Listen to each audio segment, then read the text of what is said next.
So I see a lot of people hate on Julius from Wistoria, and I have to say that hate is very misguided.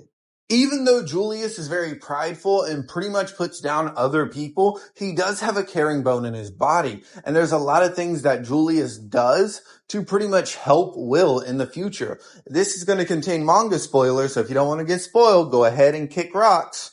But Julius is one of the main reasons in which Will advances because he takes on the responsibility of training Will. Now, he hides it behind the facade of he's doing it to get in good with Elphara, but at the end of the day, he sees Will as a viable asset, someone who's strong, someone who's willing and able to do everything, and someone who's pretty much on his level because he lost to Will.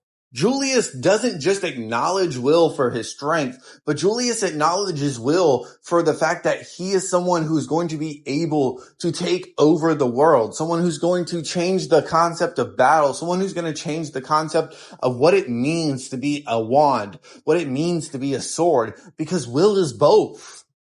And at the same time of helping Will, Julius is also moving past his past trauma of being left by the only woman he's ever loved. So he's helping Will while also dealing with internal trauma of being left by the person that he loved. Sarah, his old maid, the one person that he entrusted, he felt, able to confide in her. She was the person that he wanted around at all times. But when he ends up confessing to Sarah, Sarah turns him down. And that pretty much starts his selfishness, his rants, his arrogance and everything. Because he feels that if he can't have the person that he loves, there's no reason for him to be around. Everything else is meaningless because he only wanted one thing, and that was to feel love, to feel the kind embrace of the one person that saw him as not just a royal, but as an equal. Julius saw one person in his life as his light, and when that light was extinguished, he didn't have anything else to care about. So he continued pushing forward, but he pushed forward through power, through arrogance, through pride, through nobility. And with that, it's not always the best thing when you're a noble trying to be someone that you're not. When you are a nobility, you are supposed to be strong, powerful, and have the magic there.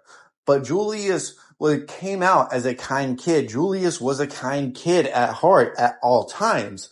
So he's now going through a noble standing, prideful, arrogant, and strong with this kind kid that was always there. Even so much so that costed him his own life, being a kind individual to someone else, carrying a flower for someone else, someone that he knew was the traitor at heart, but couldn't bring himself to say it. So Julius ends up offering his services to this person, and this person ends up stabbing him in the back. So he ends up even saying, Sarah, you see what kindness gets you? You see what that kind person gets you? Nothing but pain and sorrow in the end. Julius's character is the result of people not seeing him for who he is. And that became one of the most painful things for Julius to experience, is people not seeing him for who he is, a kind individual who only wanted to advance the world in magic while also being beside the woman that he loved, but couldn't because of his noble status.